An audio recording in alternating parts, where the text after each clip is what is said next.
పాపం చాలా కష్టపడ్డాడు కానీ మొదటి అటెంప్ట్లో ఫెయిల్ అయిపోయాడు. అవును, కానీ I feel bad for him. వీళ్ళంతా దేశం నలుమూల నుండి గుర్రెల్లా ఢిల్లీకి వచ్చేస్తుంటారు ఐపీఎస్ అయిపోవాలని. కానీ ఇక్కడికి వచ్చి చదువు తప్ప మిగతా అన్నిటి మీద ఇంట్రెస్ట్ చూపిస్తుంటారు. విల్ పవర్ ఉంటుంది. I mean no disrespect, but you just wasting the country resources man. జీవితంలో ఐపీఎస్ ఆఫీసర్స్ అవ్వలేరు మీరు. Just accept it and move on. సరిగ్గా చెప్పారు మీరు. లేదు, నిజంగానే కరెక్ట్గా చెప్పారు.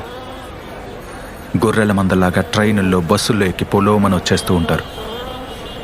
అసలు వీళ్ళు ఏమీ చేయలేరు. పేదోళ్ళు కదా వీళ్ళ బాబులు. ఒకరు కూరగాయలు అమ్మితే, ఒకరు ట్రక్ నడిపితే, ఇంకొకరు రోడ్లు ఊడుస్తుంటారు. మండే ఎండలో చెప్పులు లేని కాళ్ళతో పొలంలో కష్టపడి వ్యవసాయం చేస్తారు మా నాన్నగారు.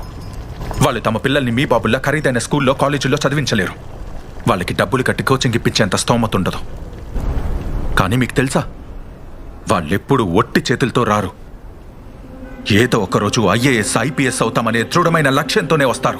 ఒకవేళ లైబ్రరీలో చీపురు పట్టి చిమ్మాల్సి వచ్చినా, టాయిలెట్స్ ని క్లీన్ చేయాల్సి వచ్చినా కూడా వీళ్ళు వెనకడుగు వెయ్యరు. వాళ్ళ ప్యాషన్ రాక్ సాలిడ్ గా ఉంటుంది.